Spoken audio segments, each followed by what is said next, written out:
Muito bom dia a todos os ouvintes da Rádio Vibe Mundial. É um grande prazer.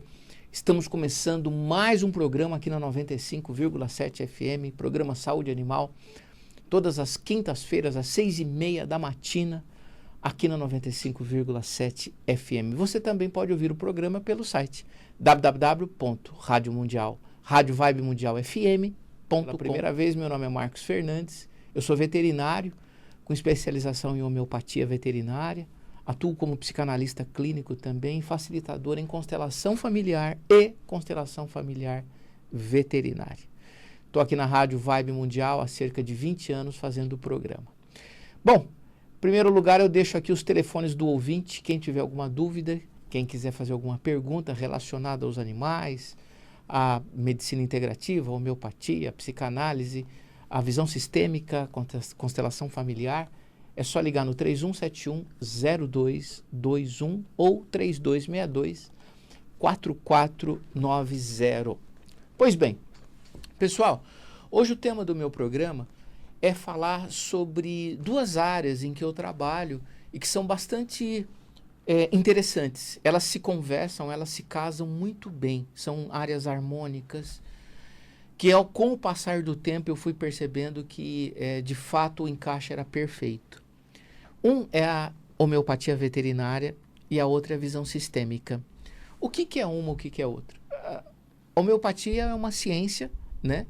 Ela é desenvolvida por um médico alemão chamado Samuel Hahnemann, há cerca de 230, 240 anos atrás. E essa terapêutica, ela se utiliza de matérias-primas da natureza para fazer medicamentos para as pessoas e também para os animais. Existe a homeopatia humana, a homeopatia veterinária, que é a mesma homeopatia. Um é prescrito para a gente, obviamente, o outro é prescrito para animal. A homeopatia tem várias vantagens. Remédio barato, ausência de efeitos colaterais, o que não significa que também não faça mal. A má utilização da homeopatia pode fazer mal para o paciente, não há dúvida disso. Então, barato, ausência de efeitos colaterais, facilidade de administração do medicamento. O remédio homeopático a gente coloca na água do animal, coloca no alimento, a gente borrifa, né? Pode colocar num borrifador e borrifar sobre o animal, né? E através da olfação, através do odor, o animal inalando o medicamento homeopático, ele se beneficia da sua ação terapêutica, é incrível, né? E a outra vantagem que a homeopatia tem, talvez uma das maiores delas, é que a homeopatia, ela trata o indivíduo como um todo. Inclusive, o remédio homeopático tem uma ação incrível no plano mental, no plano emocional da pessoa ou do animal. Isso é algo incrível. O que não acontece com a alopatia. Na alopatia, nós temos medicamentos específicos para ações locais e medicamentos específicos para ações mentais, que são os psicotrópicos, são os medicamentos que modificam o estado mental do indivíduo. A homeopatia, com muitas vezes um único medicamento, eu tenho acesso a tudo. Eu tenho acesso ao corpo físico, eu tenho acesso ao corpo emocional, eu tenho acesso ao corpo mental e até a outros corpos também, né? E isso é uma conversa longa, porque o medicamento homeopático tem uma ação física e não química, né? Tomar homeopatia, eu costumo dizer que é como colocar o dedo na tomada, é você tomar um estímulo elétrico. Então, isso é homeopatia. Muito bom. A homeopatia pode ser prescrita para animais? Pode. Tem ação no quadro mental? Tem. Então, quando chega para mim no consultório um animal, né, com o seu tutor, e ele está com algum sintoma, ele está com alguma doença, ele está com algum quadro, por exemplo, vômito e diarreia. Então, chegou o cachorro hoje lá na clínica, lá na Moca. Ó, doutor, tô trazendo o animal porque faz 3 dias que ele está com vômito e diarreia, por exemplo. Aí eu pergunto assim para o tutor, há quanto tempo? 3 dias ele está assim. Ok. Aconteceu alguma coisa diferente na sua casa antes dele adoecer? E nessa hora a pessoa normalmente pergunta assim, mas aconteceu o quê, doutor? Ó, aí eu digo, né? Por exemplo, a senhora viajou? A senhora está reformando a casa? A senhora está passando por algum problema na família? A senhora perdeu alguém? Né? A senhora teve alguma notícia ruim? A senhora descobriu alguma doença na família?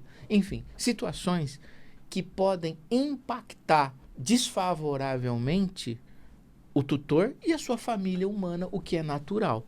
Diante de uma notícia, de uma situação ruim, obviamente, isso vai impactar nessa família, né? Mas quem que vai sofrer mais na casa? O adulto? A criança? Ou o animal? Bom, o adulto, ele sofre, mas ele tem mecanismos de defesa e ele mais facilmente consegue resolver a questão. Muitas vezes, outras vezes não. Outras vezes ele adoece também. Aliás, muitas vezes ele adoece também. Mas as crianças e os animais, elas serão impactadas completamente nessa situação.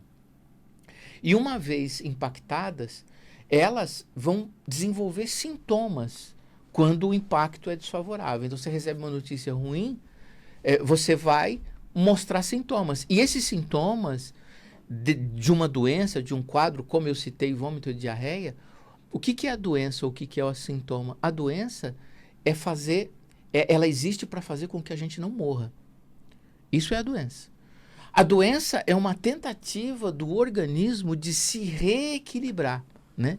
Já que você não deu conta de se reequilibrar sem sintomas, você vai precisar de sintomas para reequilibrar a notícia ruim que você teve e o estado que você está da doença. Então, a doença nada mais é do que isso. Para quem gosta de medicina germânica, as leis biológicas, elas falam muito sobre isso, né? Como é importante adoecer, né? Porque a doença, muitas vezes, já é a resolução de um conflito biológico. O conflito biológico é um trauma, uma notícia que te impacta. Pois bem, eu vou dar um exemplo para ficar mais fácil.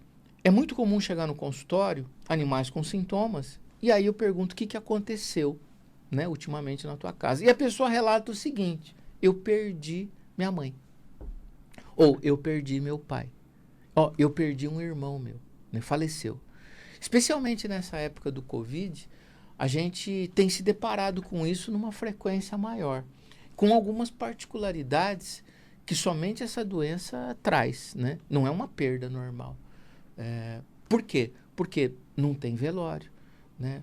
O enterro desse indivíduo é feito de uma forma abrupta, rápida, para que, obviamente, as pessoas não se aglomerem, não compartilhem ali o vírus e tudo mais, né? Então a pessoa muitas vezes entra no hospital e não sai mais, né? Ali ela entra na UTI, é entubada e vem a falecer. Qual que é o impacto disso para a família? É devastador, obviamente. Bom, essa família tem cachorro, essa família tem o gato. E não vai impactar o animal? Lógico que vai. Aliás, o animal vai ser o que mais vai ser impactado. Então, o que eu faço? Na minha anamnese, que são aquelas perguntas que a gente faz para o cliente, para o tutor, no consultório veterinário, eu pergunto: tudo bem, então eu já entendi. O cachorro está doente há 3 dias, a senhora soube do falecimento do seu irmão há 7 dias atrás, lá em Goiás, a senhora não pôde ir, e agora a senhora está com essa situação, né? Aí a pessoa fala. Nessa hora a pessoa fala assim: eu não me conformo, fazia 2 anos, tô até contando um caso real. Fazia 2 anos que eu não via meu irmão. A gente ia se encontrar agora no final do ano, né? Ele, né, no adiantado da idade, tinha uma comorbidade, faleceu. Enfim, contando um caso real. Então você imagina a angústia que a pessoa está sentindo. Imagina o quanto, a dor visceral que ela está sofrendo pela perda do irmão que ela não via há 2 anos e ia ver dentro de alguns meses, né? E de uma forma abrupta e tudo mais, né? E o cachorro está sofrendo. Quando eu vejo que a questão dela é o luto, eu posso lançar mão na prescrição minha de um medicamento homeopático que tem uma ação sobre o luto. Ou seja, como se eu fosse um médico homeopata humano, um médico humano, que iria prescrever para ela um remédio para ela melhorar do seu quadro psíquico, eu prescrevo para o animal. Então, eu tiro as informações dela, porque ela, para mim, é um intérprete do cachorro. É o que eu sempre falo. O cachorro, ele fala. É óbvio que ele fala. É que eu não entendo a linguagem dos animais, mas eu entendo a linguagem humana. Eu posso desenhar o quadro que o animal está tendo a partir do que o tutor me fala. Né? E isso chama medicina veterinária. Né? A gente prescreve o remédio baseado no que o tutor fala. Por isso que é muito importante o que ele fala. Fazendo uma comparação, é igual a mãe e o pai, a mãe ou o pai no pediatra. Né? Uma criança em tenra idade, ela não fala. Mas quem fala por ela? O pai e a mãe. Por isso que é importante, né? Lá na pediatria, o pai e a mãe falar para o médico o que está acontecendo, né? Todas as informações possíveis, aquilo que ele pergunta, aquilo que ele não pergunta, tem que falar. Porque isso vai facilitar o trabalho dele. Aí eu pego essas informações que o tutor me passa e prescrevo, como se eu fosse prescrever para a pessoa, eu prescrevo para o animal, e o animal melhora do seu quadro. Esse é um exemplo simples, objetivo, de como a visão sistêmica, porque tudo isso que eu falei aqui é a visão sistêmica. É o olhar para a família. Não é um olhar para o animal. Porque se eu fosse olhar para o animal só, que foi aquilo que eu aprendi há 30 anos atrás lá na faculdade, e ainda as faculdades elas ensinam isso, o que uma faculdade de veterinária vai ensinar? Né? Ou ensinava? Hoje espero que esteja melhor. Né? Eu conheço algumas, já dei aula, né? E vi que existe um movimento interessante em relação a isso. Mas ainda muito pouco. Né? O que a faculdade vai ensinar? Que eu devo olhar para o cachorro, que eu devo olhar para o vômito, para a diarreia. Né? E eu tenho que olhar para isso? É lógico que eu tenho que olhar para isso. Né? É lógico que eu vou descartar lá na minha consulta. Escuta, esse cachorro mexeu no lixo? Esse cachorro tomou algum remédio ultimamente? Né? O que esse animal comeu? Né? Aconteceu alguma coisa diferente na casa, tipo uma festa, um churrasco? Foi dada a gordura da picanha para o cachorro? Né? Depois que eu excluo tudo isso, aí eu vou para o quadro mental, eu vou para a visão sistêmica. Obviamente, eu excluo aquilo que mais fisicamente pode estar impactando naquele sintoma. Uma coisa que acontece muito é isso, é uma alimentação inadequada, é o cachorro que participou ativamente de uma festa, de um churrasco, a ingestão de uma planta tóxica, samambaia, renda portuguesa, comigo ninguém pode. Essas plantas provocam esse quadro. Então, naquele momento em que eu sento com o cliente e faço as perguntas, que a gente chama de anamnese, eu excluo todas essas questões, todas essas possibilidades. E aí, excluindo, eu vou para o quadro mental, eu vou para o quadro emocional, que é a grande maioria das situações que eu vejo no dia a dia. Aí uso um medicamento que tem uma ação no psiquismo do animal, ele melhora, porque esse medicamento homeopático que eu estou dizendo nessa situação ajuda ele a ressignificar, a tratar, a olhar o luto de uma forma, a olhar a morte, a perda de uma forma diferente. Né? Então veja, pessoal, como a doença do animal, ela não é exclusividade dele. A doença do animal, ela está diretamente ligada ao sistema familiar e a tudo que essa família está vivendo. Tanto é verdade que nas constelações familiares, veterinárias, a gente vai usar, né, essa situação para tratar do animal, tratando de toda a família. Inclusive, essa semana agora eu comecei o curso Terapia na Família Multiespécie. Esse curso ele é exclusivo para veterinários e terapeutas, terapeutas que tratam de questões ligadas aos animais. Esse curso vai mostrar exatamente isso, que o sintoma que o animal está desenvolvendo, que o sintoma que o animal está mostrando, não é dele. Né? Assim também é a criança. Né? Em tenra idade, o sintoma que ela está desenvolvendo não é exclusiva da criança. Ela tem uma relação com o pai, ela tem uma relação com a mãe, especialmente a mãe, quanto mais nova é a criança, né? Ou seja, a família envolvida na situação. Esse novo olhar que precisa ser desenvolvido, entendo eu, entre os veterinários. E não ficar olhando para o cachorro, não ficar olhando para o gato, né? A visão sistêmica está aí em várias áreas, né? Por exemplo, o Uber é uma visão sistêmica, o Waze é uma visão sistêmica.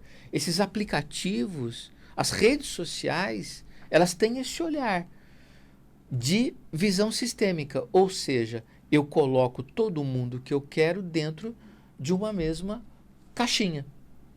Por exemplo, um Facebook. Por exemplo, o Waze. Né? Como é que é ir daqui ao meu consultório na Moca agora. Não, eu sei o caminho, mas será que tem algum acidente? Então eu ligo o Waze e o Waze, com uma visão sistêmica, uma visão de cima, olha a cidade de São Paulo e fala, não, você pode ir por esse caminho, em 20 minutos você está lá. Então você chega no teu ambiente, no teu destino, de uma forma rápida, segura, gastando menos, sustentável. Pronto, perfeito, visão sistêmica. E a visão sistêmica precisa chegar para os animais, precisa chegar na medicina, precisa chegar na odontologia, precisa chegar na fisioterapia, precisa chegar na fonologia, todas as áreas, né? Obviamente eu vou levar para a minha área, que é a medicina veterinária. Isso faz toda a diferença, né? Então, nesse curso, voltando, que começou terça-feira agora, inclusive, caso você tenha interesse de entrar, só precisa ser veterinário ou terapeuta, ainda dá para fazer a matrícula, porque você perdeu só uma aula que dá para repor. Mas depois de terça-feira que vem, na segunda aula em diante, já não pode entrar, porque aí a gente já vai estar bastante adiantado. Essa aula, nessa semana, foi uma apresentação dos alunos, apresentação minha, apresentação do curso, do conteúdo programático. Então, a grande parte da aula a gente utilizou para se conhecer, enfim, né? Então, a partir de terça-feira que vem, não dá para entrar mais. Quem tiver interesse, é só entrar em contato comigo. E é muito importante que a gente desenvolva esse olhar para a família. Não só, como eu disse, na veterinária, mas em todas as áreas. Tem uma terapeuta familiar chamada Laura Gutman, e ela fala muito da questão materna, né? É muito interessante o trabalho dela. E ela diz que o filho chora o silêncio da mãe, né? Olha que bacana isso. Muitas vezes, quando você vê uma criança chorando muito na rua, no supermercado, na feira, e eventualmente a gente dá de cara com essa situação, não é a criança que está chorando, é a mãe que não está chorando. Então, a criança, ela é utilizada como um ladrão, como um filtro, como um motivo de exoneração, de eliminação de uma situação que é da família. E o que eu faço com o que a Laura Gutman fala? Eu transfiro, eu faço uma analogia na veterinária. E eu vou dizer exatamente a mesma coisa. O cachorro chora o silêncio do dono. O cachorro sente a doença do tutor. O animal mostra o que o tutor não mostra.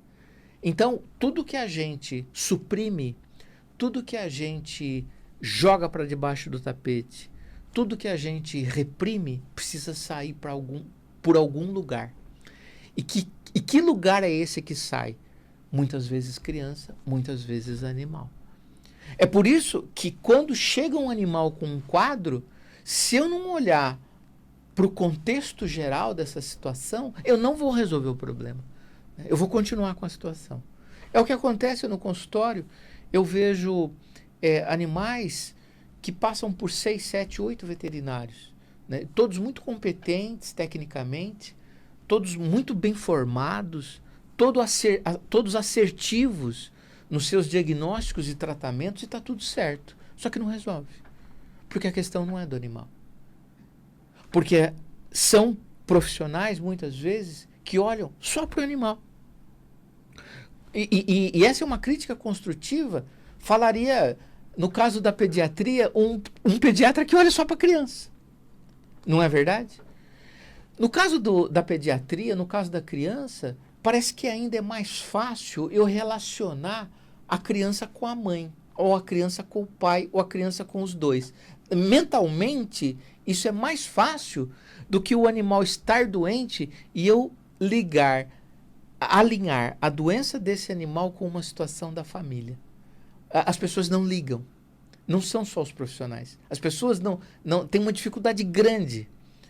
Um outro exemplo, que é comum, inclusive nos dias de hoje.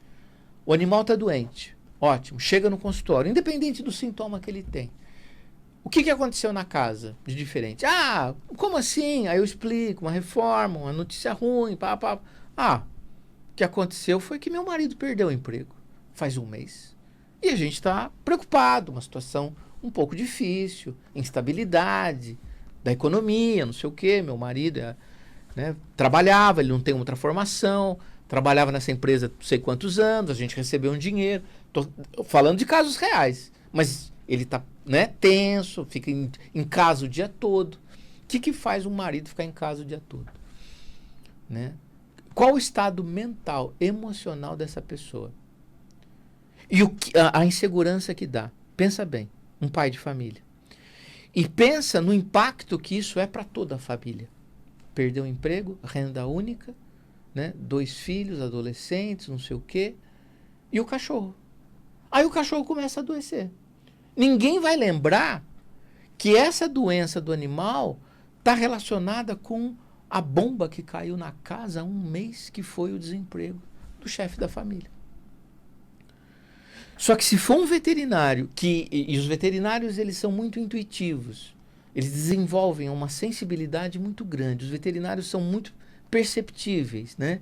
Essa sensibilidade é da profissão, né? Porque a gente precisa entender o que está acontecendo com o animal. O que será que aconteceu com ele? E nisso, o médico veterinário ele vai criando essa sensibilidade. Quando ele aprende que a doença do animal pode estar ligada à situação da casa, ele nunca mais ele volta ao normal, né? Foi o que aconteceu comigo. Desde que eu me formei, isso me chamava muita atenção. A diferença é que eu entendi logo essa relação, comecei a estudar, fiquei apaixonado por esse tema, estudo isso desde que eu me formei em 92. Então, quase 30 anos estudando e atendendo, né? Teoria e prática, né? Eu nunca deixei o consultório. Nesses anos todos, eu sempre trabalhei e trabalho ainda todo dia, né? É isso que é ensinado no curso, Terapia na Família Multiespécie. E mais especificamente, nas constelações familiares, onde nós vamos tratar os emaranhamentos familiares, que são os desequilíbrios, né, os conflitos que acontecem dentro do ambiente familiar e que impactam a todos. Tá? Aí alguém pode falar assim, mas é só o cachorro? Não, eu falo muito de cachorro porque o que mais tem é cachorro. Embora hoje está tendo quase em igualdade, num grande centro como São Paulo, o gato. Então os gatos também, eles sofrem. Acho que de uma forma diferente, o gato é mais individualista, o gato é mais apartado, o cachorro é muito próximo, o cachorro é muita esponja, né? É muito mata-borrão. É muito antena parabólica a absorver todo o magnetismo, toda a energia de uma casa ou de um ambiente, né? Mas pode acontecer em pássaros, por exemplo. Eu sempre tive clínica e eu me lembro que eu era o primeiro a chegar. 8 horas da manhã eu abri a porta da clínica, né? Isso há muito tempo atrás. E hoje já não tenho mais essa rotina, eu atendo somente por indicação, dias específicos, horários específicos, etc. Mas eu tinha aquela clínica de abrir e fechar. Então eu entrava às 8, abria a porta às 8 e fechava a porta às 8. Das 8 às 8, segunda a sábado, domingo quinzenal. Essa era a minha rotina. Ok? Ok. E na época não tinha telefone celular, eu estava começando e tudo mais, era telefone fixo. Quantos clientes, eu sempre trabalhei com pássaros, né? Gostava muito dessa área, hoje, né, atendo pouco, mas quantas vezes eu chegava, abria, o telefone estava tocando, eu atendia quando dava tempo, né? Em seguida ligava de novo quando não dava tempo, e a pessoa falou, doutor, cheguei aqui na lavanderia do meu apartamento, meu pássaro está morto na gaiola, no fundo da gaiola. Aí eu já perguntava, o que aconteceu diferente? Você usou algum veneno, algum produto, detetizou a casa? Não aconteceu nada. Tá, e na sua família tá tudo bem? Não. Ontem ou anteontem eu descobri que meu filho tá usando droga. Tive uma discussão imensa, eu e meu marido, com ele. E hoje o pássaro amanheceu morto. Seria coincidência? Não. Não há coincidência. Pessoal, tempo acabando, quero agradecer. Me segue no Instagram, oficial Dr. Marcos Fernandes. Ou 0 operadora 11 99639 0089. Me manda um WhatsApp, quem quiser participar do curso, ainda dá tempo. Um grande abraço, até semana que vem, se Deus quiser. Tchau.